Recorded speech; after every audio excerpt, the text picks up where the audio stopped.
నమస్తే రమగారు. నమస్తే జయ. రమగారు, మనము గతంలో ఎలుక పిల్లతోటి ఐశ్వర్య అని ఒక కథ చెప్పుకున్నాం. మంచి సరదా కథ. అలాంటి కథలు ఏమైనా ఉన్నాయా? చచ్చిపోయిన ఏలుకతోటి ఒక అబ్బాయి అవును. ఎట్లా డబ్బు సంపాదించాడు అని. అనాతో ఐశ్వర్యం అని ఒక కథ ఉంది. ఓహో, అలాంటిదే కదా. ఇది ఇంకొంచెం చిన్న డిఫరెంట్ సినేరియో వేరనమాట. కాకపోతే సంపాదన సేమే, బాగుంటుంది కదా. ఒక ఊళ్ళో ఒక భార్య భర్త ఉండేవారు. ఆ భర్త పేరు రాములు. ఒక కొంచెం తెలివైన వాడే కానీ ఏమీ లేవు పాపం. ఏదో చిన్నగా పని చేసుకుని బతికేవాళ్ళు. అయితే ఎంతసేపు ఏమంటుండేవాడంటే, ఒక్క అణ దొరికితే వ్యాపారం చేసి సంపాదిస్తాను, అణ కూడా లేదు మనకనేవాడు. అణతోటి వ్యాపారం ఎలా చేస్తారు బాబా, భలే చెప్తావు అనేది పెళ్ళం. అయ్యో కాదు, అసలు అణ అయినా పుట్టాలిగా మన బతుక్కి. చూడు ఏదో పని చేస్తున్నాం, అన్నం పెడుతున్నారు, తింటున్నాం. అణా డబ్బులు కూడా లేవు మన దగ్గర. అణాలంటే ఎప్పటి రోజులు ఇవి, పాతకాలపు కథ కదా. అయితే ఏమైంది, వాడు ఇలా అంటుండగా, ఈ రాములు ఇలా అంటున్నప్పుడు ఆ ఊరు ఆ మోతుబరి, వీళ్ళకి ఇతను ఎవరి దగ్గర అయితే పని చేస్తాడో అక్కడ మోతుబరి, ఆ ఇంటి మోతుబరి విన్నాడు. ఏమనుకున్నాడు, ఏమిటో వీడు తెలివి చూద్దాం అని చెప్పి ఏం చేశాడు, ఆ గొడ్ల సావిడి పక్కనే వీళ్ళు గుడిసె, వీళ్ళు అందులో ఉంటారు. ఆ గొడ్ల సావిడి దగ్గర ఒక అణాకాసు పడేసాడు. పడేసేసరికల్లా మర్నాడు పొద్దున్నే, ఇది సాయంకాలం చీకటి మాటం జరిగింది. మర్నాడు పొద్దునే వాకిళ్ళు ఊడుస్తోంది, గొడసావిడి అవి ఊడుస్తుంది భార్య. ఊడుస్తూ అణా చూసి, మావా నువ్వు అనాకాసు వ్యాపారం చేస్తానంటావు, ఇదిగో నీకు అనాకాసు ఉంది తీసుకోమని, చూడు వ్యాపారం చేయి చూద్దాం ఎలా సంపాదిస్తావో అని అనాకాసు తెచ్చి తన చేతులు పెట్టింది ఆ బిళ్ళ. చెప్పేసరికల్లా ఇతను ఏమన్నాడు, మందెందుకైంది, ఇది ఎవరితో అయి ఉంటుందని, అయ్యగారు మీరేమైనా డబ్బులు పడిపోయినాయి జేబులోంచి, అణా దొరికిందండి అని ఆ మోతుబరికి ఇచ్చాడు. ఆయన అన్నాడు, నాది కాదురా, అసలు నా జేబులో చిల్లరే ఉండదు, నేను ఎప్పుడు వేసుకోను, ఎక్కడి నుంచి పడిందో, అయినా నీకు దొరికింది కదా, ఇది నువ్వేదే, నీదే లేరా, వాడుకో అని ఇచ్చాడు. వాడుకోమన్నాడు, చూద్దాం ఏం చేస్తాడు అని. అయితే ఇతను చింకి చాటంత అయింది ఇతని మొహం. అబ్బా, మొత్తానికి మన వ్యాపారానికి పెట్టుబడి దొరికింది. ఇప్పుడు ఈ అనాకాసుతో ఏం చేశాడో చూద్దాం. వాళ్ళ ఆవిడ ఇతను ఇది ఏం చేస్తాడో చూద్దామని ఉంది. ఈ అనాకాసు పుచ్చుకొని ఒక వడ్డీ వ్యాపారస్తుడి దగ్గరికి వెళ్ళాడు. చిన్నగా వ్యాపార ఊళ్ళల్లో అప్పులు ఇచ్చేవాళ్ళు ఉంటారు కదా. ఏమన్నాడు, అక్కడ సుబ్బయ్యో ఎవరో వ్యాపారస్తుడు ఒక షాపు, చిన్న కొట్టు, కోమటి కొట్టు దగ్గరికి వెళ్ళి ఏమన్నాడంటే, ఇదిగో ఈ అణా ఏమో వడ్డీ కింద ఉంచుకో, ₹1 అప్పివ్వు నాకు, రూపాయికి అణా వడ్డీ, రూపాయి అప్పివ్వమన్నాడు. అనేసరికల్లా సరే వడ్డీ వచ్చేసింది కదా, వడ్డీ వ్యాపారస్తులకి వడ్డీయే ఇంపార్టెంట్, అసలు కంటే వడ్డీ ముద్దు. రూపాయి ఇచ్చాడు. ఏమైనా చిన్న చిన్న డీటెయిల్స్ పోతాయేమో, చాలా చాలా కాలం అవుతుంది, కానీ రూపాయి ఇస్తాడు. ఇచ్చిన తర్వాత ఏమైంది, ఈ రూపాయి పుచ్చుకొని అటు ఇటు చూసి ఇంకో కొంచెం పెద్ద వ్యాపారస్తుడి దగ్గరికి వెళ్ళాడు. పెద్ద వ్యాపారస్తుడి దగ్గరికి వెళ్ళి ఆయనకి ఆ రూపాయి ఇచ్చి, ₹10, రూపాయి వడ్డీ కింద ఉంచుకో, ₹10 అప్పివ్వు నాకు అని ₹10 తెచ్చాడు.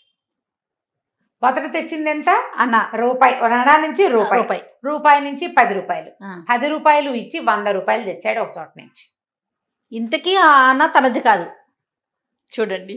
ఈ 100 తెచ్చిన తర్వాత చూసావా సంపాదించానని భార్యకి చూపించాడు. అంతా అప్పే కదటయ్యా, భలే వాడివి అని. అలా కాదే, నేను చెప్తాను ఉండని.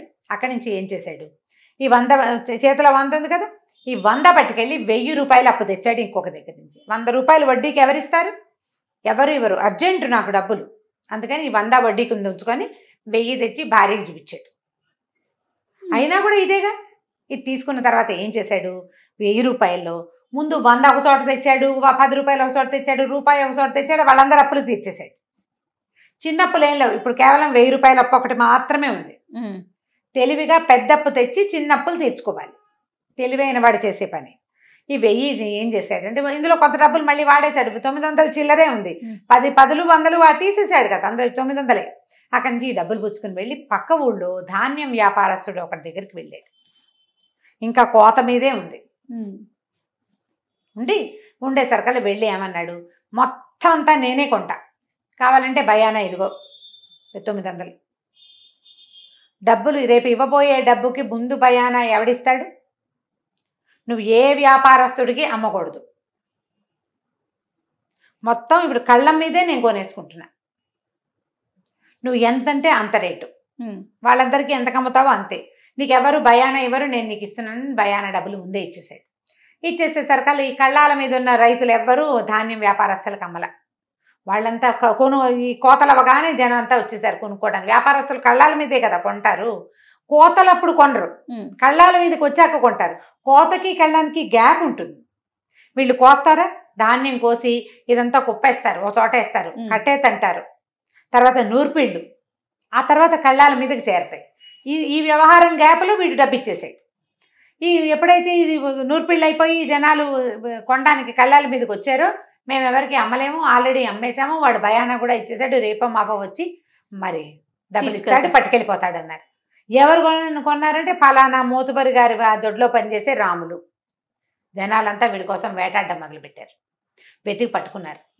వీడేదో గొడ్ల దగ్గర పావు చేసుకుని పాలు తీసుకుంటాడు.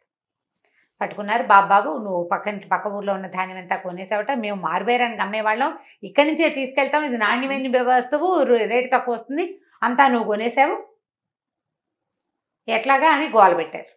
గోల పెట్టేసరికల్లా అతను ఏమన్నాడు, నాకేం అభ్యంతరం లేదు, నేను మొత్తం కావాలనుకున్నా, కావాలంటే మీ బేరం మీద ఒక 1000 రూపాయలు ఎక్స్ట్రా ఇచ్చి తీసుకెళ్ళండి, అసలు వస్తువు మీద అసలు మామూలుగా మీరు ఎంత కొంటారో దాని మీద ఒక 1000 ఎక్స్ట్రా ఇచ్చి పట్టుకెళ్ళిపోయింది, మొత్తం పట్టుకెళ్ళిపోయింది ఒకేసారి, నాకు అక్కర్లా, నేను ఇంకో చోట ఏర్పరచుకుంటాను అన్నాడు. అనుకునేసరికల్లా ఆశ్చర్యపోయారు జనం అంతా. సరే వాడు ఇచ్చేస్తానంటున్నాడు, ఇప్పుడు ఒక్క మనిషి 1000 ఎక్స్ట్రా ఇవ్వాలంటే ఎక్కువ, 10 మంది మీద ఏమి ఎక్కువ, వాళ్ళకి పడేది ఏముంది, 10 బస్తాలు కొనేవాడికి 1000 రూపాయలకి ఇంకో 100, 1100 అయితే పెద్ద ఇబ్బంది లేదు, 2000 అయితే బరువు. సరే వాళ్ళంతా ధాన్యం కొనేసుకున్నారు. ఇతనికి తను ఆల్రెడీ పెట్టిన డబ్బులు కాకుండా ఒక 1000 ఎక్స్ట్రా వచ్చేసింది. పాతప్పులు తీరిపోయినాయి. 1000 రూపాయలు, 900 ఒకళ్ళ దగ్గర నుంచి 1000 రూపాయలు తెచ్చారు కదా, ఆ 1000 తీరిపోగా 1000 రూపాయలు మిగిలింది.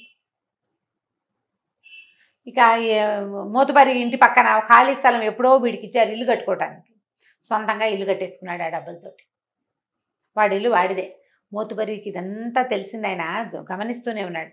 ఊరు వీడి తెలివి, ఆనా కాస్తోటి ఇంత వ్యాపారం చేశాడు, ₹1 వాడిది కాదు అందులో, ఎంత తెలివిగా ఉన్నాడని. సరే ఆయన ఏమన్నాడు, ఒరే 4 ఎకరాల పొలం ఇస్తాను, కౌలుకు చేసుకో, పాలేరుతనం చెయ్యొద్దు, నువ్వు ఇల్లు వాకిలి ఉన్నాయి, నువ్వు ఎవరి దగ్గర ఉండక్కర్లా, 2 గొడ్లు కొనుక్కో, మీ ఆవిడ గొడ్లను చూస్తుంది, నువ్వు చేసుకో, వ్యవసాయం చేసుకో అనేసరికల్లా దానికి ఒప్పుకొని 4 ఏళ్ళు తిరిగేసరికి 10 ఎకరాల పొలానికి ఆ సమయం అయిపోయాడు. తెలివి కలిగిన వాడు ఏం చేస్తాడు, వ్యాపారానికి పెట్టుబడి తన తెలివే కానీ డబ్బులు కాదు. డబ్బు మదుపు పెట్టేవాళ్ళు తెలివి తక్కువ వాళ్ళు. తెలివైన వాడు తన డబ్బు పెట్టకుండా, అయితే ఏంటంటే సమయం కలిసి రావాలి వాడికి. ఇట్లా ప్లాన్ చేసేవాళ్ళు మన దగ్గర కూడా ఉన్నారు, ఇప్పుడు చూస్తాం మనం. సజావైన తెలివి, అంతే కదా రమ్మగారు, ఇది చెప్పుకోవాలి మనం ప్రధానంగా. ఇప్పుడు ఏంటంటే మోసపుచ్చే రకంది లేదు ఇందులో, ప్లాన్డ్ గా చేసాడు. ఇప్పుడు మన దగ్గర ఉన్నారు కాబట్టి కాలం కలిసి రావటం అనేది ఒక చిన్న ఫ్యాక్టర్ ఉంటుంది ప్రతి వాళ్ళకి. అవునండి, కాలం కలిసి వస్తే సరిపోతుంది, కలిసి వస్తుందా రాదా అనేది ఇక్కడెక్కడో ఉంటుంది గీత ఒకటి రాసి. చదువుకోలేం కదా మనం, మన ఫేట్ని ఫాలో అవ్వాలి. కాకపోతే రూపాయి పెట్టుబడి పెట్టకుండా 10 రూపాయలు సంపాదించడం ఎట్లా అనేది ఆలోచించి చేయాలి. చూడండి, అనాతో 1 లక్షాధికారి అయిపోయాడు. అది చాలా బాగుంది రమ్మగారు. రైట్ అండి, ఇంకొక స్టోరీతో కలుద్దాం. నమస్తే అండి. నమస్తే జయ. ఈ వీడియో కనుక మీకు నచ్చినట్లయితే లైక్ చేయండి, షేర్ చేయండి. మరిన్ని వీడియోస్ కోసం మా ఛానల్ని సబ్స్క్రైబ్ చేసుకోండి.